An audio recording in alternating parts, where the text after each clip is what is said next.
Hoje nossa parada é a cidade de Colônia do Sacramento, no Uruguai, a terceira cidade que nós estamos visitando.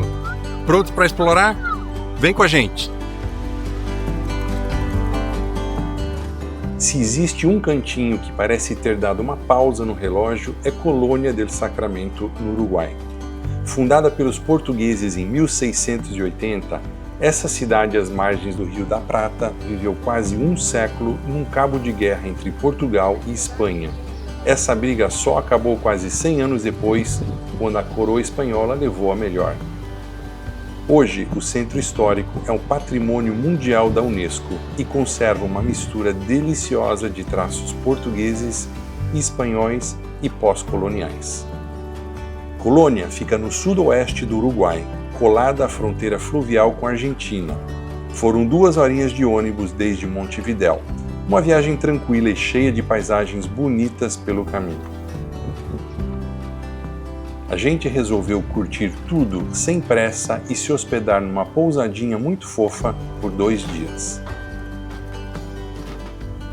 Nossa aventura começou na General Flores, a avenida principal, repleta de cafés, restaurantes, lojinhas de souvenir e artesanato, negócios e galerias de arte. Vale notar 2 detalhes curiosos. Muitos dos paralelepípedos vieram como lastro em navios portugueses para dar estabilidade às embarcações, que depois voltavam cheios de couro e prata contrabandeados. Colônia era o shopping clandestino do século XVIII. Os postes de ferro fundido foram importados da Inglaterra no fim do século XIX, como um upgrade de iluminação a gás. Logo depois visitamos a basílica mais antiga do Uruguai. Original de 1680, esse templo sofreu incêndios, bombardeios e até uma explosão em 1823, quando um raio atingiu o depósito de pólvora escondido na sacristia. Mesmo assim, segue firme e abriga 2 tumbas históricas de padres que serviram ali por 4 décadas. Um dos lugares mais icônicos de Colônia é a Ponte Levadiça, construída em 1745. É o lugar de entrada no bairro histórico. As correntes e a madeira que você pisa são réplicas perfeitas das originais. E o lugar rendia taxas alfandegárias gordinhas a quem controlasse o portão. Parece que pouco mudou de lá para cá. Agora, a estrela da cidade e o lugar mais fotografado é sem dúvida a Calle de los Suspiros. E por que suspiros? Na verdade, ninguém sabe, mas as lendas favoritas incluem Último suspiro de condenados à morte, gemidos de marinheiros nos antigos prostíbulos da rua ou o vento que assobia nos becos. Escolha a sua versão, mas não deixe de fazer uma foto. E fica a dica, no final da rua nós encontramos um charmoso ateliê de pintura, com obras coloridas e muito bonitas de um artista local. Vale a pena conhecer.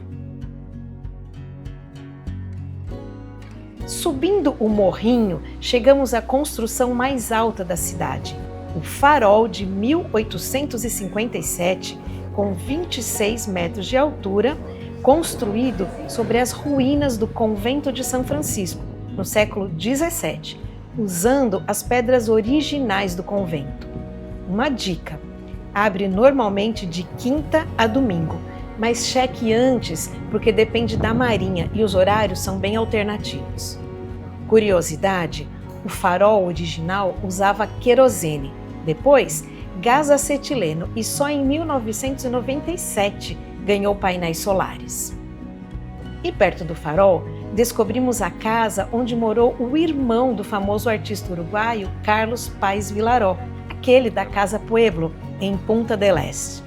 Hoje, essa casa virou um pequeno restaurante decorado com fotos da família e um espaço discreto, mas que conecta a Colônia ao universo artístico uruguaio.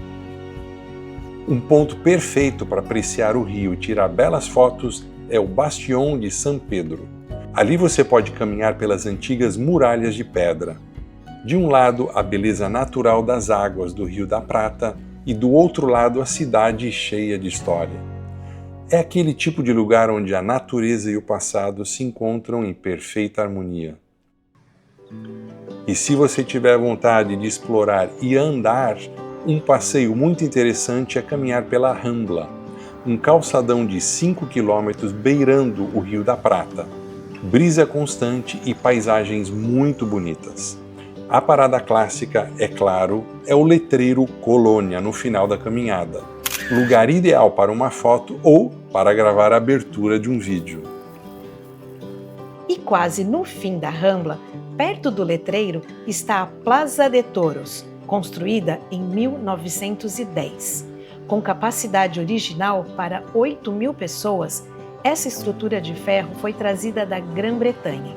Fato curioso, só houveram 8 touradas oficiais antes do presidente Batlle Ordóñez banir o espetáculo em 1912. Ainda bem, né? Ficou abandonada por décadas e só reabriu em 2021 como um centro cultural após a sua restauração. Alguns museus, como o do Azulejo e o Espanhol, estavam fechados. Mas se você for visitar Colônia, fique de olho. A coleção de azulejos portugueses vai de peças do século XVII até os coloridos modernistas. Falando um pouco de gastronomia, aqui os pratos da culinária popular incluem o tivito, o sandubão uruguaio, a paella espanhola e vinhos locais de Colônia e os famosos e deliciosos alfajores e sorvetes artesanais, que estão por toda parte da cidade. Como resumir essa cidade? Colônia é limpa, segura, tranquila e tem aquele charme de vilarejo europeu com sotaque latino. Cada pedra conta uma história. Cada esquina é uma foto de cartão postal.